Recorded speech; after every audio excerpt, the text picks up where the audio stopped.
अरे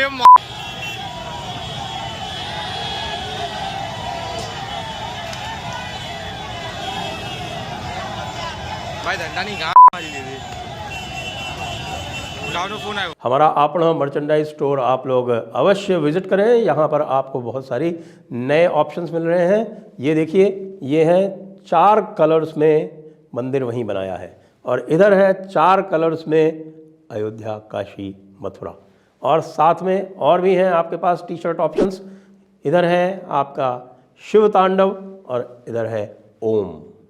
कल की याद है आपको? ध्यान है? एक नया नगर मीरा रोड के अब्दुल मियाँ थे, वो क्या बोल रहे थे? इसको यूपी समझ रखा है क्या? नया नगर तुम्हारे बाप का है, यहाँ से शोभा यात्रा निकालोगे। आज वो अब्दुल मियाँ जो हैं वो सीखचे के पीछे से गुहारें लगा रहे हैं, कि भाई गलती हो गई, जय श्री राम बोल रहा हूँ, भगवा भी पहन लूँगा, सब कुछ कर लूँगा, लेकिन भाई ये सीखचे के बाहर से निकालो, हवालात में बहुत कड़की है यार। तशरीफ़ सुझा दी इन लोगों ने भाई। क्यों? क्योंकि भाई बुलडोज़र वाला मामला जो है वो अब मुंबई तक पहुंच गया है। कुछ ज़्यादा ही अकड़ आ गई थी हमारे मुंबई के भाई लोगों में, क्योंकि वो जैसा जानते हैं आपकी सड़कों पर कब्ज़ा भी किए हुए थे, और वहाँ से कह रहे थे कि यह हमारा इलाका है, हमारे इलाके से कैसे निकालोगे तुम शोभा यात्रा? शोभा यात्रा में तुम भगवा लगाओगे, शोभा यात्रा में तुम नारे लगाओगे, शोभा यात्रा में तुम घंटियाँ बजाओगे। हमारा ईमान जो है वो बहुत कमज़ोर है, वो ईमान ख़तरे में आ जाएगा। इसलिए उन्होंने हमला कर दिया।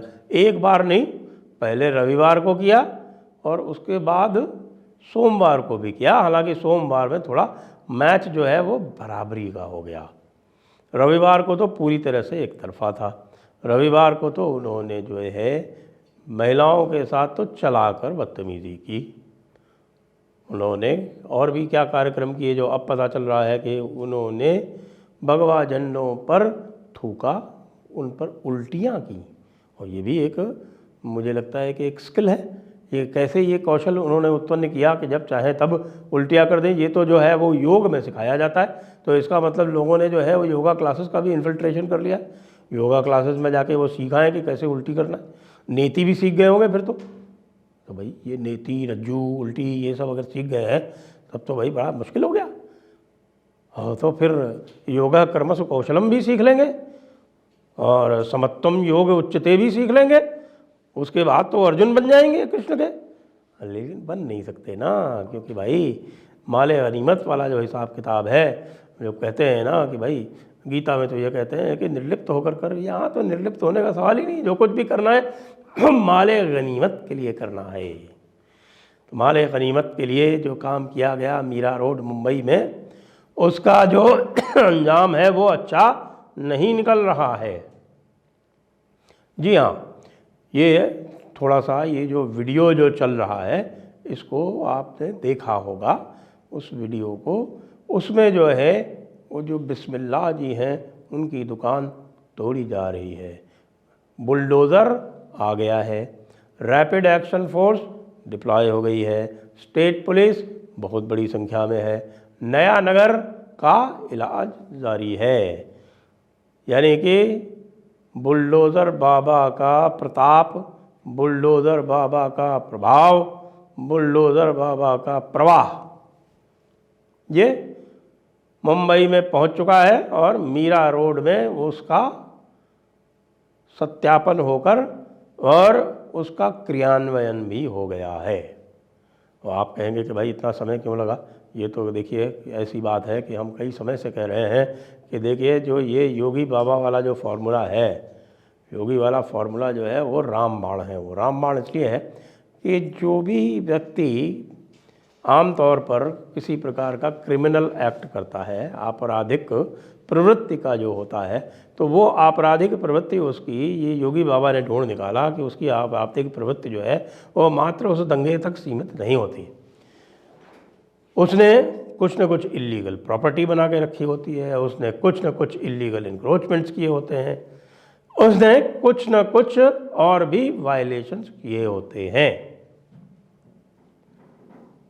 तो योगी जी ने बिल्कुल पक्का ऐसा सोल्यूशन निकाला कि जिसका जो है सबका केमिकल लोचा उन्होंने वहाँ पर दूर कर दिया। क्योंकि दो तरह के वहाँ पर मुख्य अपराध होते हैं उत्तर प्रदेश में। एक तो साफ साफ गुंडई है, जिसमें लूट है, जिसमें डकैती है और जिसमें अपहरण है, हत्या है, फिरौती, इस तरह के जो बड़े बड़े अपराध हैं वो उसके लिए जाना जाता है, विशेषकर पश्चिमी उत्तर प्रदेश और पूर्वी उत्तर प्रदेश। इनमें तो ये बिल्कुल रैम्पेंट थी। बहुत बड़े बड़े जो गैंगस्टर्स हैं वो सब के सब उत्तर प्रदेश से हैं। कुछ तो बहुत ही अधिक प्रभावशाली और बड़े बड़े राजनीतिक रसूख वाले लोग भी हुए, जैसे हरिशंकर तिवारी, नाम सुना होगा आपने। हरिशंकर तिवारी थे, और एक हमारे अमरमणि त्रिपाठी थे, एक वो शुक्ला जी थे जिनको एनकाउंटर में मारा गया था, एक आपके शाही साहब। उसके बाद फिर जो है ये बाद में जो डेवलप हुए, यानी मुख्तार अंसारी, अतीक अहमद और मेरठ इत्यादि में और कई सारे, ख़ास तौर से जो मुसलमान गुंडे जो बाद में आज़म खां वगैरह के प्रश्रय में पले। तो बड़े बड़े गुंडों के लिए उत्तर प्रदेश जाना जाता था। आज वहाँ एक भी नहीं है। जिन लोगों का आतंक भी था वो भी जो है वो बिल्कुल चुपचाप बैठे हुए हैं, सीधे सरकंडे की तरह, बिल्कुल कुछ भी उन पे फूलता फूलता नहीं है। लेकिन महाराष्ट्र में, विशेषकर मुंबई में और अंडरवर्ल्ड में बहुत लंबे समय से चोली दामन का साथ रहा है। एक समय था जब मुंबई पुलिस देश की सर्वश्रेष्ठ पुलिस मानी जाती थी, लेकिन 70 का दशक आते आते मुंबई पुलिस जो है वो अंडरवर्ल्ड के प्रभाव में आ गई। अंडरवर्ल्ड के प्रभाव में आने का कारण वहाँ की पुलिसिंग या जो वहाँ की जो कॉन्स्टेबलरी थी वो नहीं थी, उसका प्रभाव में आने का मुख्य कारण मुंबई पुलिस के अफसर थे। आपको जानकर आश्चर्य होगा कि वो मिस्टर रिबेरो, जिनका बड़ा नाम है भारत की पुलिसिंग में, दाऊद का आविर्भाव उन्हीं के समय में हुआ। अब मैं नहीं कह रहा हूँ कि उन्होंने किया, लेकिन उनके समय में ही दाऊद जो है वो दाऊद बना, और उनके समय में ही ये जो अंडरवर्ल्ड के आपस के जो शूट आउट्स हैं उन्हीं के समय में आरंभ हुए। और बाद में जब दाऊद यहाँ से चला गया, फिर उसके बाद शरद पवार जी का आविर्भाव होता है, उनके जो लिंकअप्स हुए और चारों तरफ से अंडरवर्ल्ड को प्रश्रय मिलना आरंभ हुआ, दाऊद किंग बन गया मुंबई का।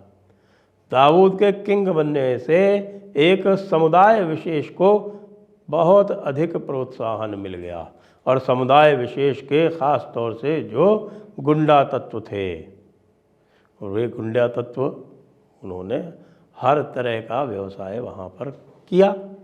आप ये समझिए कि खाली शराब का और जुए का और डांस बार का जो व्यवसाय है वो हज़ारों करोड़ में है। उसके बाद ड्रग्स का व्यवसाय है वो हज़ारों करोड़ में। ये सारा का सारा इस माफिया के चंगुल में चलता है, और ये माफिया जो है ये जो तथाकथित समुदाय विशेष के इलाके हैं उनको सुरक्षित रखता है। इसलिए सुरक्षित रखता है कि जिससे उसके जो कार्यकलाप हैं, उसके जो स्टोर्स हैं, वो उसके जो वेपन डिपोज हैं, वो सब वहाँ सुरक्षित रह सके। तो इसलिए उनको एक प्रकार का पाकिस्तान बना दिया जाता है, वहाँ पर किसी और की एंट्री नहीं हो सकती है। ये मॉडस ऑपरेंडाई है। इसीलिए आप देखते हैं कि हमारे इलाके में कैसे घुसे। अरे भाई, तुम्हारे इलाके से कोई यदि शोभा यात्रा निकल जाएगी तो तुम्हें क्या परेशानी है? हमारा मज़हब जो है वो इसकी इजाज़त नहीं देता। क्यों मज़हब इजाज़त नहीं देता? क्योंकि यदि तुम्हारे यहाँ से आवागमन सामान्य हो जाएगा तो लोगों को ये भी पता चल जाएगा कि किस तरह के वहाँ पर कारनामे होते हैं। तो ये तो इसके पीछे मोटिवेशन है। बॉम्बे पुलिस जो है वो पिछले कई दशकों से, एक तरह से हम कहें कि आपने तमाशा देख ही लिया होगा, जब उद्धव ठाकरे जब चीफ मिनिस्टर बने थे तो किस तरह से वसूलियाँ हो रही थी, किस तरह से पुलिस कमिश्नर जो थे वो एक सब इंस्पेक्टर के कहने पर सारा काम कर रहे थे।